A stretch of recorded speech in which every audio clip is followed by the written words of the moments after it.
Amit. Now we'll move on to the most important person, Dr. Ganesh Raman. I don't think he needs an introduction. If I can describe, he's a Rajnikant of MIGS. He's our Talaiva for MIGS. So which means that he is a hero for MIGS. All the MIGS procedures he can do very well. So, Dr. Ganesh. Thank you, madam, for the introduction. Uh, of course, MIGS has taken the world of glaucoma India by storm. Can I have the slides here or there? There, huh?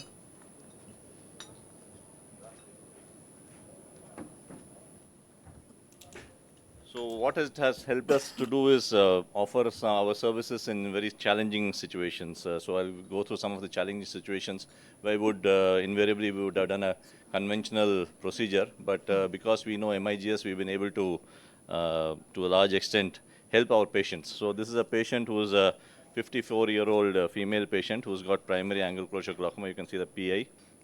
And she has been suffering from rheumatoid arthritis and SLE also and some other collagen vascular disease, and she's got scleral thinning in all quadrants. And that is how a sclera looks like. So you can see the sclera on the left side, so it looks always bluish, very bluish, and she's got a visual acuity of 624 in the right eye, 612 in the left eye. IOP when presentation on 3 medications, 36 and 32. And fortunately, after the PI, the angles were pretty opened up. So you would always think that, okay, if it's 32, why don't we just give a shot of mannitol and do a cataract extraction and then get away with it. Hopefully that should solve the problem. But since we knew our mixed procedure, we went ahead and did this is how the sclera looks. This is the right eye and the left eye. And these are all the options which are present for us. You could even think of putting an eye stent when the angles opened up. And these are all the options that exist. But what we did was we did a Gatt for a phaco Gatt. So we did a phaco Gatt using a 6-0 proline suture, and she had good response to treatment at 1 month. And then we offered the same thing to the left eye as well. And you can see that's very clear cornea, and PI was patent, IOL in position, chamber deepened. And the end result was she had a IOP of about IOP of 15 millimeters in right eye, 13 in left eye, 6/6 vision. And she had a IOP reduction about 21 millimeters in the right eye and 19 millimeters in the left eye. So we were able to salvage her vision, intraocular pressure, and her lifestyle to a large extent because now she doesn't need any medication after the procedure. So rationale for excisional goniotomy in angle closure, we've seen all the experimental studies show that the nasal angles filter well, but to a large extent the temporal also has good amount of filtration. So the idea of doing procedures like Tanito, which Dr. Devendra is going to speak about, and the Gatt, is that you can recruit the temporal channels as well, because they also tend to filter better. Somehow we are not able to visualize that, and because we always focus on the nasal, that's what been in the literature, but you could always recruit temporal channels for aqueous humor outflow. So silicone oil glaucoma is again an issue. So this patient had, as you can see, radial keratotomies, and he had retinal detachment. Silicone oil was injected, and then he was settled, RD was settled. Then he was left with a visual acuity of with cataract, he had about 624. Then we did a Gatt with a phaco for him. And he had a IOP fluctuation. So this taught us that we shouldn't use too much of steroid after doing many of these procedures, because we opened up the channels.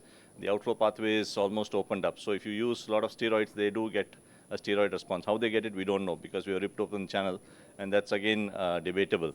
But I would also, since we don't do so much of experimental studies in our center, but I still, within the framework of this, I would like to imagine that even the outer wall of the Schramm's canal responds to steroid, not only the inner wall, which you would always presume.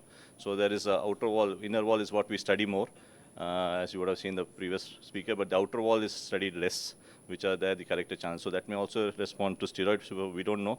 But ultimately, he had to have one medication to control his intraocular pressure. So this gentleman is a juvenile open angle glaucoma or early POAG. He had a pressures of 26 millimeters of mercury, both eyes on 3 medications. So the profession plays an important role. So if we were to do a glaucoma surgery for him, put mitomycin C, make a filtering bleb and filtering cicatric, he can never get into the water and do whatever he does. There's a very high chance of endophthalmitis. And also we prefer to do a Gatt procedure for him. And this is how Gatt is done. So you go enter into the chamber with a cohesive viscoelastic, and then you incise the trabecular meshwork, and you have a blunt-tipped suture, a 5-0 or a 6-0. So if it's a very advanced glaucoma patient, we would use, because the Schramm's canal will be narrowed down, so use a 6-0 Prolene suture. If it's a wider or a early presentation, you can use a 5-0 Prolene suture. And since I do a canaloplasty also, I use both these sutures on the external side also. So if it's a very advanced pseudophakic glaucoma, I will use a 6-0. If it's a very early presentation, I would use a 5-0 because you can accommodate that big suture. So introduce the suture, and there's, of course, as you know, there's a lot of regurgitant blood, reflux blood, and then you have to do this multiple times and make sure the suture comes out on the opposite side. As you would notice, the suture, as it is coming out, it will push a blob of blood from the opposite side. So you keep looking at the opposite side of the entry. So you can see that the Schramm's canal gets filled with blood, and that the suture, which is blunt tipped, which is umbrella, will keep pushing the blood forward, because immediately after you induce hypotony, the Schramm's canal is filled with blood. So you look at the opposite side. As you see a blob of blood, that means the suture is coming closer and closer to you. So the suture tip, that is, so that you can know that you are almost 360 degrees. So you need to have about 25 to 26 strokes before you get the suture on the opposite side. So this is an indication that you are in the correct plane.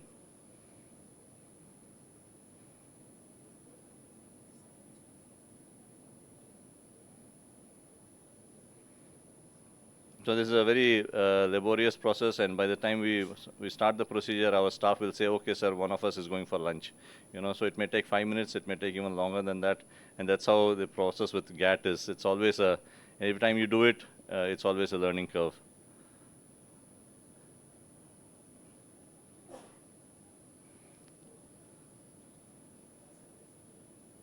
And because it's filled with heme, you have to again visualize it properly, and there you can see the tip of the suture on the opposite side. And make sure you identify it, and then you use a forceps. We use a VR surgery forceps for the internal one, which is available with our VR surgeons, and then you hold it and pull it out, and use a tying forceps on the opposite side. Reduce the magnification, remove the gonio lens, and then you could tear open the Schramm's canal. You can see that the eye is phakic. It's not a pseudophakic eye, it's a phakic eye, so this can be done comfortably in phakic eyes also. Many of our initial learning we did in phakic eyes. And they respond quite well. They do very well for almost 3 to 4 years without medication. We always do about 30 to 40% of viscoelastic, especially sodium hyaluronate, in the anterior chamber. One of the causes of one of the components which gets lost in progressive glaucoma is hyaluronic acid in the trabecular meshwork. That is one component. So we feel that if we were to leave it, it also allows the replacement of that substance in the, although artificial, leaves that substance in the Schramm's canal nearby area, and then that also helps to allow the percolation of the aqueous humor. Now, we don't test, as Dr. Aparna has shown. I still feel that what Dr. Mandal says, that not even entering the anterior chamber during TRAB is the way to go. So we don't test for the reflux. What I personally feel is that you may damage whatever remaining collector channels there are. So we just form the chamber with sodium hyaluronate, and then just we leave it. You can also combine this with small incision cataract surgery. So this is after placing the intraocular lens. You could visualize, you can suture the port. The ports you can suture, and then you have a tight wound so that the hypotony doesn't occur, and then you could go ahead and do your, the only thing is you should do it temporally. So the SICS has to be temporally. You could also do it superiorly, but again you'll be, you could do that as well. But that defeats the purpose because you want to preserve the superior conjunctiva. So always better do SICS. So if you have a low pay patient, you can always do a SICS with a manual Gatt with a SICS. So this is something which everybody has experienced, some of us have experienced. You have heme behind the intraocular lens, and you be ready to lyse the capsule very quickly. Within a month or so you may have to, because the patient will be very uncomfortable. He's paid a lot of money to see well, and because of this he'll have low vision, so you may be forced to do a YAG capsulotomy very early. Pseudo-exfoliation glaucoma, you could do it topically also. This is a phaco-Gatt procedure. Phaco has been done, and Gatt procedure is ongoing, and you can see that every time you push the suture, the patient winces. So if you We didn't. Here, the important thing is you should not use the combination of tropicamide and phenylephrine combo. I don't have any financial, something like the phenocaine or the litropamine you should not use, because you get a very fast Uret-Zevalia syndrome. The iris goes and sticks to the cut edge of the trabecular meshwork, and you get a mid-dilated pupil the very next day, and it's very difficult to reverse that. So don't use substances like phenocaine when you do a Gatt procedure, because this is something which we have faced, and we have burnt our fingers with that. So of course this is topical. You could use intracameral lignocaine if you want to. I'll skip this. And the other things which don't usually work are, one is hamartomas. So nevus of aorta, viral keratitis, they don't work very well. Trabeculitis works very well. So if you have isolated trabeculitis, it's just best to do a Gatt procedure.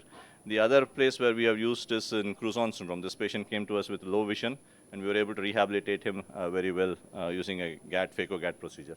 I'll stop here. Thank you for patient listening.